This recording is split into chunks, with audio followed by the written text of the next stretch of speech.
I'm one of 20 Jewish students that was arrested during a sit-in in the Brown University administration building, calling for our university to materially support a ceasefire by committing to considering divestment in front of the corporation at its next meeting.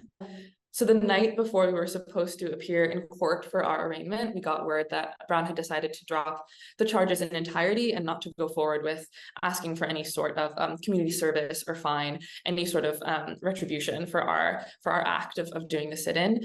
And the president of the university, President Christina Paxson, said explicitly that her hope in doing this was to refocus community attention on issues that are important rather than to be distracted by things that are divisive, specifically referencing our demand for divestment as something which is divisive to the community, and referencing Hisham's shooting as the thing which prompted her to drop the charges. It was always possible that Brown would drop the charges, and our community support was definitely not nothing here. The way that the charges were dropped and that we didn't need to show up for our arraignment, the swiftness, and President Paxson's own words about this being a time for the campus to focus on things which are important. We want to reduce tensions. We need to not focus on things which are divisive. We need to, lean into our community, make it clear that, the way that charges were dropped is what is. There's sort of a direct line of causation between that and to this horrific act of violence upon one of our peers.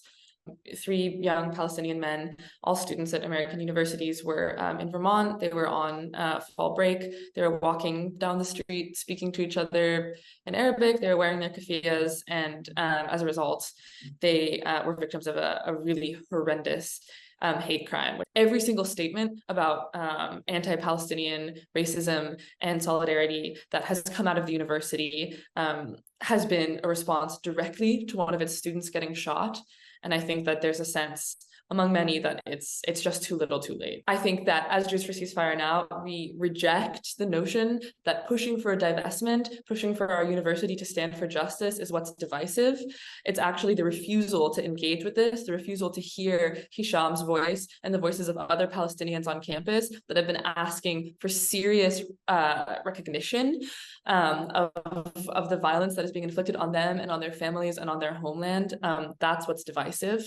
And reducing tensions on campus while refusing to make a public stance on these things and while refusing to seriously consider divestment is not a possibility, and it's not what anyone is asking for. I think that the rhetoric in this country, much of which has been fueled by false conflations of anti-Semitism and anti-Zionism, has led to a situation in which being Palestinian, wearing a keffiyeh, is inherently a risk.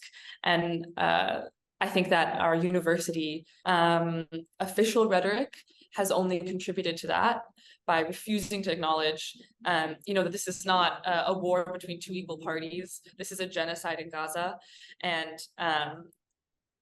Palestinian students who are asking for protection and who are asking for protection through divestment are not threats to our community. They are community members, and it's our utmost responsibility to stand alongside them. And it's deeply disappointing as a Jewish person, as a citizen of this country, as a student of Brown University, to see my leaders continuously fail in this respect. I think that by trying to turn the community away from conversations around divestment and conversations around the university's responsibility in the national rhetoric, is sort of a shield for this administration to try and refuse responsibility, to refuse accountability. It's the only thing that is on anyone's minds. We're deeply disturbed. We're sending all of our thoughts and sympathies to the families, to the people that were shot, and I think reverberating in all of our minds are the words of our classmate Hisham,